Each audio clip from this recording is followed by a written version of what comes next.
क्या वाकई BPSC UPSC का छोटा भाई बन गया है? क्या वाकई बीपीएससी को क्लियर करने के लिए हमें बल्कि एनसीईआरटी को पढ़ने की जरूरत है? क्या हमें 53 सेट्स ऑफ बुक को पढ़ने की जरूरत है जो एनसीईआरटी का कंपाइलेशन है? क्या हमें कुछ मंथली मैगजीन्स, क्या विजन आईएएस की मैगजीन या किसी और इंस्टीट्यूट की उतनी बल्कि मैगजीन्स को पढ़ने की जरूरत है? क्योंकि बीपीएससी ने अब अपना पैटर्न चेंज कर दिया है। अब वो ट्रेंड को शिफ्ट कर रहा है। पहले साइंस के क्वेश्चन आते थे, अब साइंस के साथ साथ टेक्नोलॉजी के क्वेश्चन भी आ रहे हैं। तो क्या it is necessary to undergo all those bulky material only to clear BPSC prelims? Is it necessary? अगर नेसेसरी है तो कैसे है, और ये वीडियो ये किन लोगों के लिए है, वो आज हम आगे की इस वीडियो में डिस्कस करेंगे। तो दोस्तों, स्वागत है आप सभी का इस वीडियो में। इस वीडियो के जो टारगेट ऑडियंस रहेंगे, नंबर वन, ये वो लोग रहेंगे जिनका कभी भी प्रीलिम्स नहीं निकला है। This video will be beneficial to all those people जो कि स्ट्रगल कर रहे हैं अब प्रीलिम्स को क्लियर करने में। दूसरा, ये उन लोगों के लिए रहेगा जो जिन्होंने एक या दो बार प्रीलिम्स को क्लियर तो किया है but they are still under confident. और तीसरा, ये उन लोगों के लिए रहेगा, ये जो मेजर जो टारगेट ऑडियंस इस वीडियो की रहेंगी, वो लोग इस वीडियो को देखें जिनको पढ़ाई करते समय डिसिप्लिन प्लस मोटिवेशन, इन दोनों की कमी होती है। दोस्तों, आज के इस वीडियो में, इस 10 मिनट के वीडियो में आपको ये सारी चीजें एक एक करके क्लियर हो जाएंगी। तो जो सबसे पहली हम बात करते हैं, बीपीएससी से रिलेटेड बात हम लोग यहां पर करने वाले हैं। तो सबसे पहले क्या होता है, अगर मैं प्रॉब्लम्स की बात करूं, जैसा आपको स्लाइड में दिख रहा होगा प्रॉब्लम्स, तो अगर मैं प्रॉब्लम्स की बात करूं कि एक कैंडिडेट कौन कौन से प्रॉब्लम को प्रिपरेशन के दौरान फेस करता है, तो इसका सबसे पहला आंसर ये होगा कि भाई चीजें हमें याद नहीं हो रही। ठीक है, हम पढ़ रहे हैं, भूल जा रहे हैं। अभी आप में से जो भी इस बीपीएससी के वीडियो को देख रहा है, अगर मैं उनसे एक सवाल पूछूं कि यार तुमने हिस्ट्री का कुछ तो, कोई नोट्स तो जिस भी कोचिंग का आप पढ़ रहे हो आपने उस नोट्स को पढ़ा होगा, जिस भी बुक से आप पढ़ रहे हो आपने उस बुक को पढ़ा होगा। अगर मैं आपसे ये सवाल पूछ दूं कि आप 100% कॉन्फिडेंट हो कि अगर मैं इसी चैप्टर से 10 सवाल पूछूंगा तो आपके 8 करेक्ट हो जाएंगे? गेम यही है। आपको आपकी एक्यूरेसी, अगर आपके एम्बिट, अगर आपके सोर्सेस से क्वेश्चन आ रहे हैं, तो गेम यही है। इतना आपको करेक्ट करना ही पड़ेगा। ये सेम केस अप्लाई होता है अदर कॉम्पिटिटिव एग्जाम में भी। कोई भी कॉम्पिटिटिव एग्जाम, ठीक है, कोई भी कॉम्पिटिटिव एग्जाम टफ क्वेश्चन को करेक्ट करके नहीं निकाला जाता कि भाई टफ क्वेश्चन आ गए, 5 टफ क्वेश्चन आ गए जो किसी ने भी नहीं किया, हमने कर दिए। उससे कोई फायदा नहीं होगा आपको। एग्जाम इजी क्वेश्चन को सही करके निकाला जाता है। अब इजी क्वेश्चन को सही करने का क्या मतलब है कि बहुत सारे ऐसे लोग होंगे जिनकी एक्यूरेसी इस जो भी आप सोर्स पढ़ रहे हो, हिस्ट्री के जो भी एनसीईआरटी है, स्पेक्ट्रम है, उनसे आए हुए क्वेश्चन को अगर आप गलत कर रहे हो तो आप इजी क्वेश्चन को गलत कर रहे हो और आप वहां पे सीधे तौर पर क्राइम कर रहे हो। नहीं होगा एग्जाम। पहला पहला जो बेसिक जो प्रॉब्लम होता है स्टूडेंट का, वो क्या होता है कि भाई उनको मेमोराइज नहीं होती है चीजें। दूसरी दूसरी गलती स्टूडेंट क्या करते हैं, रिवीजन, लैक ऑफ रिवीजन।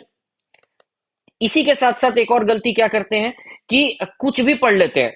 जैसे अभी मैंने वीडियो के स्टार्टिंग में बोला कि क्या सारी एनसीईआरटी पढ़नी पड़ेगी, क्या एक्चुअली में विजन की मैगजीन पढ़नी पड़ेगी या कोई भी मैगजीन पढ़नी पड़ेगी, क्या सब कुछ करना पड़ेगा, क्या लक्ष्मीकांत पढ़ना पड़ेगा, क्या स्पेक्ट्रम पढ़ना पड़ेगा? अब मैं इन सब किताबों का नाम तो बता रहा हूं आपको, ठीक है, इसका भी नाम बता रहा हूं, इसका भी बता रहा हूं, पर क्या वाकई ये पढ़ना पड़ेगा? तो इसका जवाब ये है कि जी हां दोस्तों, आपको पढ़ना पड़ेगा बट सेलेक्टिवली।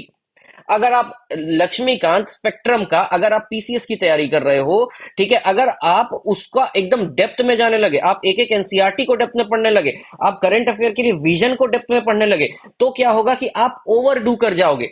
और ओवरडू भी ऐसा करोगे कि इस बीपीएससी एग्जाम के लिए वो रेलेवेंट ही नहीं रहेगा, वो रेलेवेंसी खत्म हो जाएगी, है ना। अब ये रेलेवेंसी क्यों खत्म हो जाएगी और रेलेवेंसी कैसे खत्म हो जाएगी? तो जिस हिसाब से बीपीएससी ने क्या किया है, अपना पैटर्न चेंज किया है, उस हिसाब से क्वेश्चन को सॉल्व करने के लिए हमें क्या, हमारे पास क्या होना चाहिए, हमारे पास नॉलेज और स्किल दोनों होना चाहिए। अगर हमारे पास नॉलेज है, स्किल नहीं है, तो इस बार का पेपर क्लियर नहीं हो पाएगा। बिकॉज ऐसे कई सारे लोग हैं जिनको मैं जानता हूं जो रैंकर्स हैं, ठीक है, वो 68th बीपीएससी के रैंकर हैं, बट 69th में वो क्या कर रहे हैं, वो 80 के अराउंड स्टक हो रहे हैं, और उनका निकला नहीं है इस बार प्रीलिम्स, है ना। तो ये भी आपको ध्यान रखना। पर ऐसे कई सारे लोग हैं जो 127, 128, 106, 104 भी लेकर के आ रहे हैं, और ये मेजरली कहां से आते हैं ये लोग, तो ये लोग यूपीएससी बैकग्राउंड के लोग होते हैं। अब यूपीएससी में क्या होता है, पूरा गेम स्किल पर होता है ना। तो जिसको ये वाली एमसीक्यू सॉल्विंग टेक्निक पर जिसको कमांड है, वो क्या करेगा, वो इस एग्जाम में सेल थ्रू करता चला जाएगा। ठीक है ना। अब देखो यहां पर क्या होता है, यहां पर स्किल की बात हम लोग कर लेते हैं कि बेसिक जो स्किल है, जो स्किल सेट है, उसका क्या मतलब होता है। देखो स्किल क्या होता है, स्किल मतलब ये होता है कि आपके सामने एक क्वेश्चन रखा हुआ है, उस क्वेश्चन उस क्वेश्चन के चार ऑप्शंस हैं। इस चार ऑप्शंस में से आपको पता नहीं है कौन सा ऑप्शन, कौन सा आंसर सही होगा। तो आप क्या करते हो बदले में, आप रॉन्ग, जो रॉन्ग आंसर है, ठीक है, करेक्ट आंसर को आप चुन नहीं पा रहे हो क्योंकि आपको पता ही नहीं है क्या है करेक्ट ऑप्शन। आप रॉन्ग आंसर को चुनने की कोशिश करते हो, रॉन्ग ऑप्शन को चुनने की कोशिश करते हो, और तीन रॉन्ग ऑप्शन चुनने के बाद जो एक बचता है, आप क्या करते हो, उसको करेक्ट मानते हो। ये पूरा का पूरा स्किल सेट है। अब ये किन सब, ये तीन फेसेट्स पर डिपेंडेंट है। पहला क्या है, आपके पास थोड़ी बहुत नॉलेज होनी चाहिए। दूसरा क्या है, आपके पास एनालिटिकल स्किल्स होनी चाहिए। ठीक है, यही एनालिटिकल स्किल्स की बात यहां पर हो रही है। दूसरा, आपके पास प्रॉब्लम सॉल्विंग टेक्निक होनी चाहिए। अब ये कैसे होता है, एक एग्जाम्पल के तौर पर समझते हैं। ठीक है, तो देखो अब एक्चुअली क्या है, ये 69th बीपीएससी का पूछा हुआ क्वेश्चन है। ठीक है, ये क्या है, 69th बीपीएससी का पूछा हुआ क्वेश्चन है। और हम क्या करते हैं, और अब देखो, अब यूट्यूब पे आपको पूरे 69th बीपीएससी का पेपर जैसे मैं अभी सॉल्व कर रहा हूं, वैसे ही आपको सॉल्व करते हुए दिखाया जाएगा। आपके सामने कोई ऐसा, मतलब ये फ्रॉड नहीं होगा कि भाई चार पांच क्वेश्चन करके दिखा दिए और उसके बाद बोलने लगा नहीं नहीं भाई पेपर तो आसान था। ऐसा नहीं करेंगे।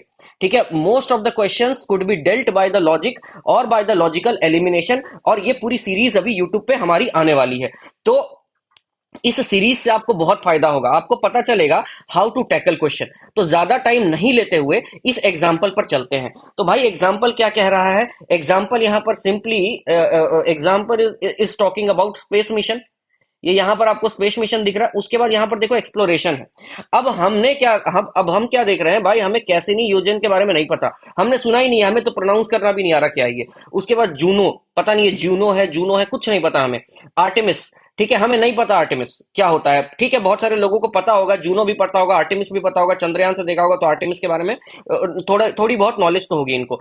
ठीक है, उसके बाद वेराइटस, हमें कुछ नहीं पता। हमने मतलब जिन लोगों का प्रीलिम्स नहीं निकल रहा है, या जो लोग अंडर कॉन्फिडेंट है, वो लोग इसको बिल्कुल देखें, इस सीरीज को बिल्कुल देखें। तो यहां पर क्या है, अब वेराइटस है, आर्टेमिस है, जूनो है, कैसिनी ह्यूजन है। उसके बाद हमें नहीं पता जुपिटर क्या होता है, हमें ये भी नहीं पता जुपिटर क्या होता है। सैटर्न पता नहीं क्या होता है, कुछ होता होगा, हमने सुन रखा है कभी, कोई तो बोलता है शनि कुछ करके, तो वो बस सुन रखा है। यहां पर भी हमें कुछ नहीं पता, हमें बस इतना पता, ह्यूमन मतलब इंसान, तो मतलब हमारे बारे में बात हो रही है, ऐसा कुछ है, कुछ तो है, हमें कुछ नहीं पता। लेकिन यहां पर एक चीज देखने लायक है, यहां पर देखो, यही मैं आपको अभी डिपिक्ट कर रहा हूं कि स्किल कैसे यूज करेंगे पेपर में, ये पूछा हुआ क्वेश्चन है ना। तो यहां पर देखो क्या है, ए बी सी ऑप्शन में जो स्पेस मिशन के बारे में यहां पर बात की गई है, भाई वो क्या है, वो देखो स्मॉल में लिखा हुआ है। यहां पे वेराइटस जो है वो मतलब एक तरीके से कैपिटल लेटर, ब्लॉक लेटर में लिखा हो गया। अगर मैं आपको बोलूं यूनाइटेड स्टेट्स ऑफ अमेरिका को यूएसए बोलते हो, तो यू लिखो, तो आप कैसे लिखोगे, यूएसए, है ना। इसको ऐसे थोड़े ना लिखोगे यूएसए, ये तो गलत हो जाएगा। अगर मैं आपको बोलूं प्रधानमंत्री जनधन योजना को, प्रधानमंत्री जनधन योजना को शॉर्ट फॉर्म में लिखो, तो क्या लिखोगे, प्रधानमंत्री जन धन योजना। ऐसे ही सरकार भी तो ऐसे ही लिखती है ना। ये थोड़ी ना लिखती है, पी हो गया, एम हो गया, फिर जे हो गया, फिर डी हो गया, फिर वाई हो गया, ऐसे तो नहीं लिखती है। इसका मतलब क्या है, जो वेराइटस है, जो वेराइटस है, वो क्या है, वो किसी ना किसी मतलब उसका ये शॉर्ट फॉर्म है ना, ये शॉर्ट फॉर्म है, ये एब्रिविएशन है, ये शॉर्ट फॉर्म है। अब हमें यह समझना होगा, अगर कोई भी किसी का शॉर्ट फॉर्म होता है, तो जो लॉन्ग फॉर्म होता है उसके कुछ ना कुछ वर्ड शॉर्ट फॉर्म में आते हैं। जैसे यूनाइटेड स्टेट्स ऑफ अमेरिका में यू जो है वो यहां आ चुका है, दिख रहा होगा आपको। प्रधानमंत्री जनधन योजना में प्रधान का पी आ गया है, मंत्री का एम आ गया है, जन का जे आ गया है, धन का डी आ गया है, योजना का वाई आ गया है ना। तो ये सारी चीजें क्या शो करती है कि यहां पर वेराइटस में भी कुछ ना कुछ तो ऐसा होगा जिसमें वी आ रहा होगा, ई आ रहा होगा, आर आई टी एस कुछ भी आ रहा होगा। अब देखो इस पूरे ऑप्शन में, वी बस एक ही जगह आ रहा है वीनस में। ठीक है, तो हमें यहां पर क्या देखना है कि भाई जो डी है वो तीन कहां पर मिला रहा है, तो वो बस एक ही ऑप्शन में बी जो है वो तीन मिला रहा है, और वो है ऑप्शन ए। दूसरा हम क्या देखते हैं, जूनो। ठीक है, J U, Juno, Jupiter, J U ये भी मिल रहा है। तो ये ऐसा एक एग्जाम्पल है, और इसका आंसर यही है, जाके चेक कर लेना। है ना, हमें कुछ नहीं पता था, बस कॉमन सेंस से हमने क्या किया, आंसर को डिराइव कर दिया। अब मैं यहां पर पूरा तो नहीं ला सकता हूं। दूसरा क्या है, एक यूएई का क्वेश्चन आया हुआ है, और उसमें ऑप्शन में तो दो जगह दिया हुआ है आपका कतर। और कतर इतना न्यूज में था उस समय कि वहां पर फांसी मिलनी है, ये मिलना। और कतर तो यार फुटबॉल के लिए भी जाना जाता है, आपका हैप्पीनेस ह्यूमन इंडेक्स इंडेक्सेस में भी ये टॉप करता है। तो कतर इसके अंदर नहीं आएगा, ये पता था, एलिमिनेट हो रहा था वहां पर। है ना, तो यहां पर देखो, पिछले स्लाइड में आपने देखा कि यहां पर जनरल नॉलेज की जरूरत है। Actually it is not general knowledge, it is generic knowledge. अगर ये आपके पास है, अगर आप अवेयर बंदे हो, तो आप कहीं ना कहीं आप स्टक नहीं करोगे, आप चीजों को क्लियर करते चले जाओगे। ये एग्जांपल मेरे को आपको दिखाना था।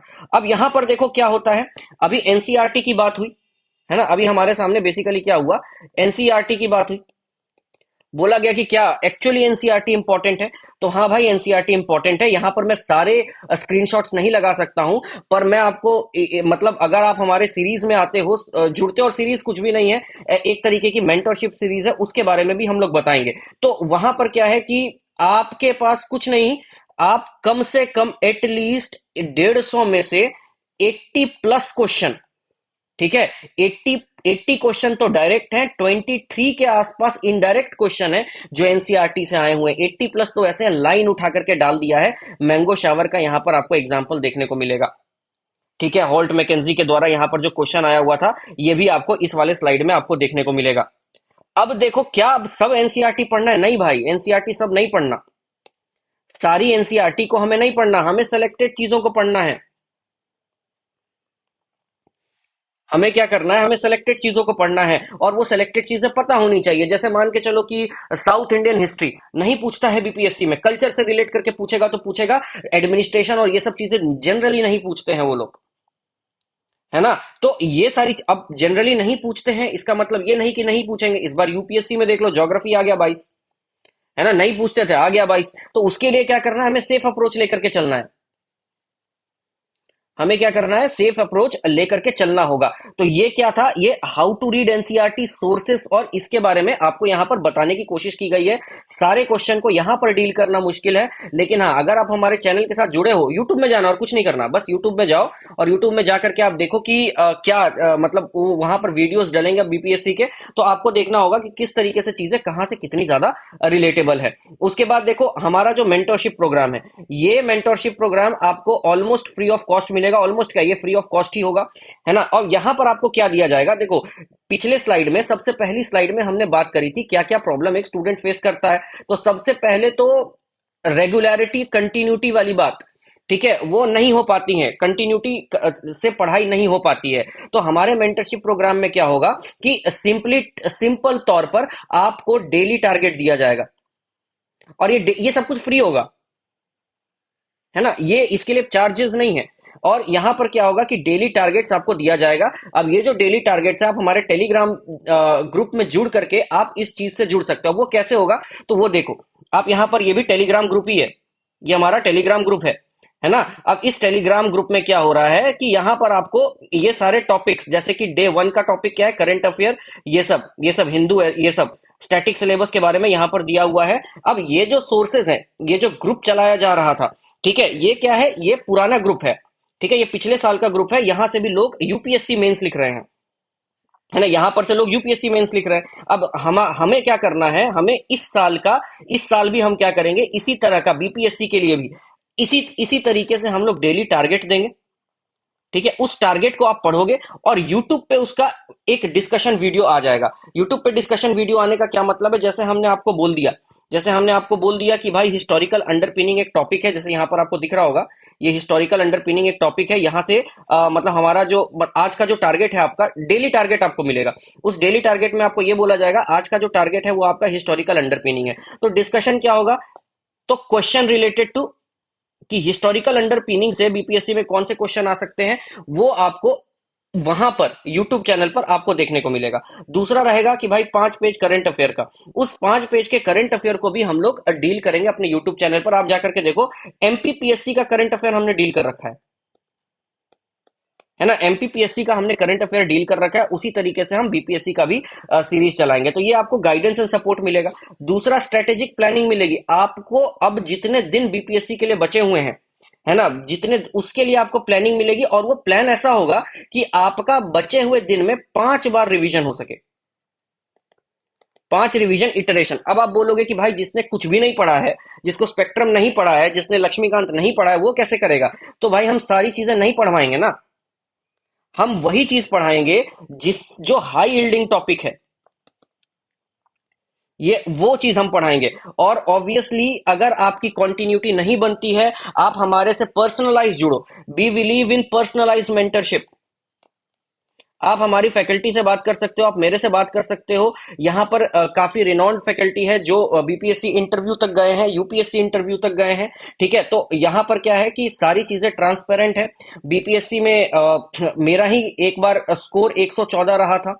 ठीक है, तो अब ये उस साल कट ऑफ 107 गई हुई थी। तो यहां पर देखो क्या है कि जो भी चीजें आपको बताई जाएगी, तो वहां पर क्या होगा कि चीजें ट्रांसपेरेंट रहेंगी, और ये सारी चीजें पर्सनलाइज्ड होंगी। ऐसा नहीं होगा कि आपको भी मैंने बोल दिया स्पेक्ट्रम के 5 चैप्टर पढ़ो, और आपसे पढ़ा ही नहीं जा रहा। क्यों नहीं पढ़ा जा रहा? भाई ने एनसीईआरटी नहीं पढ़ी है, और दूसरे ने एनसीईआरटी पढ़ दी है, तो मैं उसको बोल रहा हूं एनसीईआरटी पढ़ो। ये सारी चीजें नहीं होगी, है ना। इस सीरीज का एकमात्र उद्देश्य है हेल बीपीएससी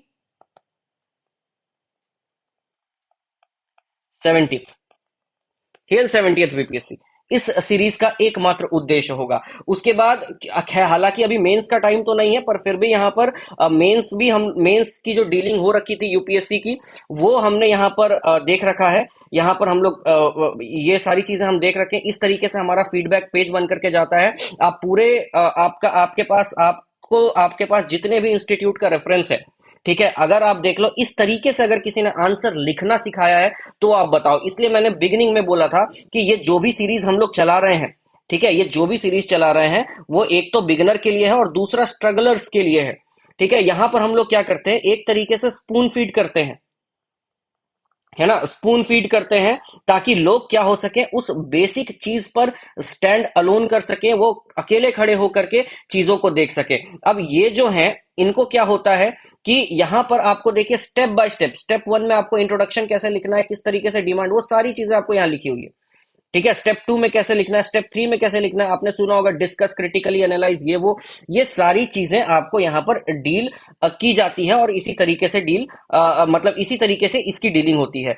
तो आशा करता हूं आपको ये वीडियो अच्छा लगा होगा। इस वीडियो में बने रहने के लिए धन्यवाद। हमारे टेलीग्राम ग्रुप से जुड़िए, वहां पर आपको फ्री में सारे कंटेंट अवेलेबल होंगे, फ्री में आपको डेली टारगेट्स मिलेंगे, फ्री में आपका जो मोटिवेशन होगा वो बरकरार रहेगा। आप यूट्यूब पे हमारी फ्री लेक्चर सीरीज को भी अवेल कर सकते हैं। तो अब तक इस वीडियो में बने रहने के लिए धन्यवाद। आपका कोई भी डाउट होता है तो हमारा कॉन्टैक्ट नंबर है, कमेंट बॉक्स ओपन है, आप बेझिझक आप वहां पर हमसे, हमारे टीम के साथ कम्युनिकेट कर सकते हैं। धन्यवाद, गुड बाय, जय हिंद।